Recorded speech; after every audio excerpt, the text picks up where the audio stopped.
Bernetta Folmar. Forum issue 1.1. Teachers and children and parents should be heard by our local politicians and our leaders, top leaders in Washington, for our children's education. The teachers and parents, they're the ones that sit and teach the children daily, not the politicians. They're making different changes for our children and don't know how hurtful they're doing. Form issue 1.2.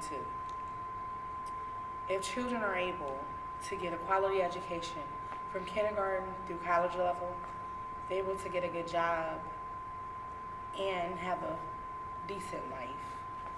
And if they want to move on and get different education, they can. Next issue 1.3.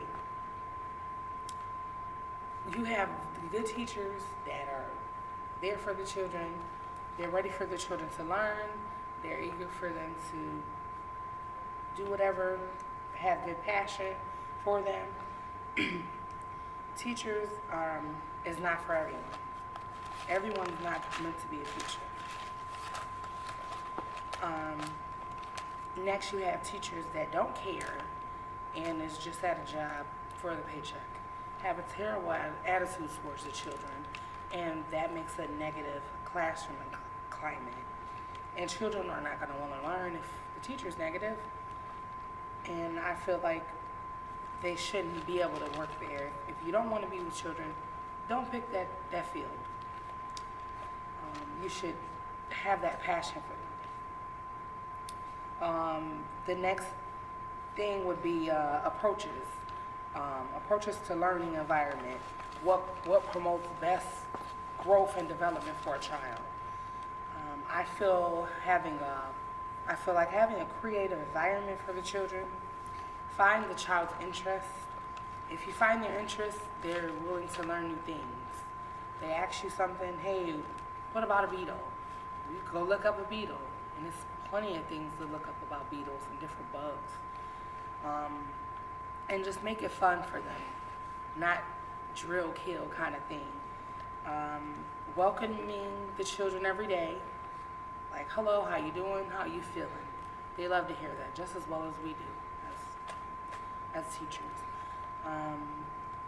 Then in your classroom, as far as their strengths and weaknesses, you can have a chart from the children's growth from the beginning of the school year until the end of the school year. And then the children can watch their growth. And the next issue is 1.3. That means children and teachers connections. Like the child and the teacher and parent, they should all have a good connection. If there's something going on at home, vice versa, school, the parents and teachers should all be on the same slate. If there's something the child needs and the teacher can help the child with, the teacher should be able to provide that for the child. And then that helps the parent, teacher, and child have that great bond. And that's how the child is able to have that focus and interest in learning. And the next issue 1.4. Students, this is the framework, the 21st century framework. Let's see, children have, they learn career skills, critical thinking, and communication through technology skills, information, and media.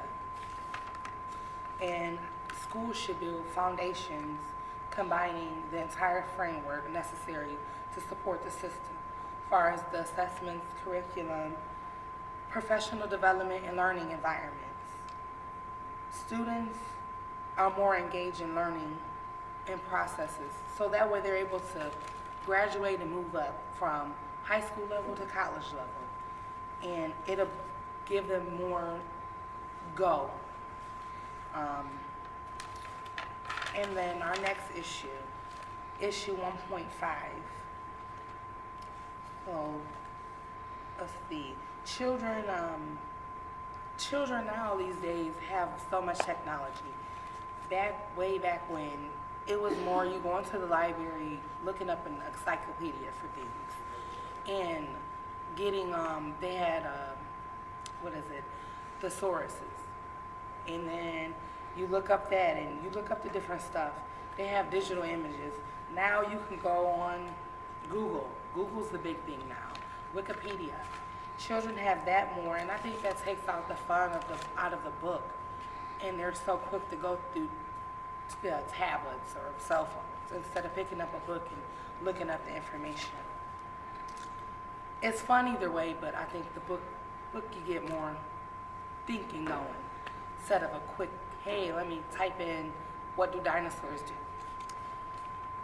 And then the challenges with technology, I feel that I like the book knowledge is more better. The technology is too, because it's kind of more faster. You could just type it, Google it, boom, there it is, kind of thing. It loses some of the children's critical thinking skills. Like when you can pick up a book, you can read it and process it more, and then understand it. You go on the internet, it's like, okay, let's type this up, and it kind of just gives it to you, the answer, instead of you physically looking in the book to look it up. That takes the fun out of that for children, I think. And the next issue is the 1.5 through 1.1, all of the issues together. Like there should be more parent involvement, which I see less of that now these days. And then the social stratification. They should have more funding. Like some school systems don't have a lot of funding, so the children aren't able to learn because they don't have a lot of materials for them to succeed.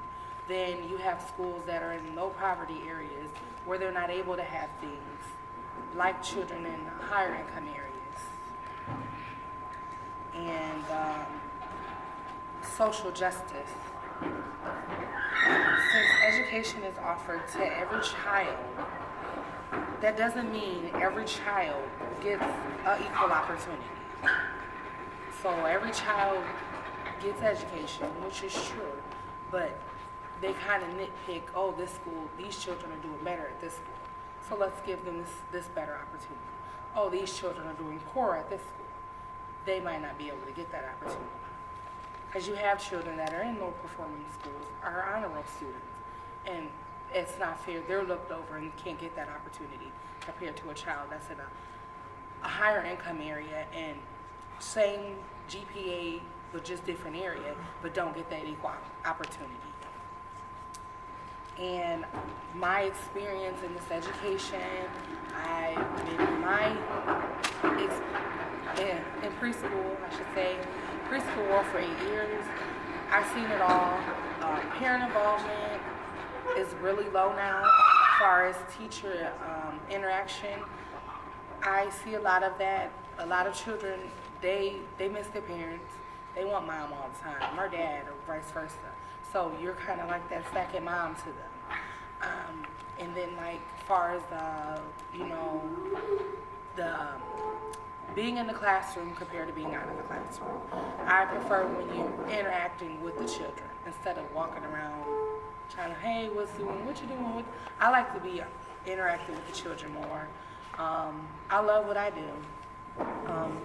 And then like you get teachers, which I see daily, where you get some teachers that just don't want to deal with it and don't want to handle it, or just don't know how to handle it, and just don't take that second out to look and think about what should I do better? Should I calm down or should I stay hype? And children don't understand that. So that's it. Thank you for your time.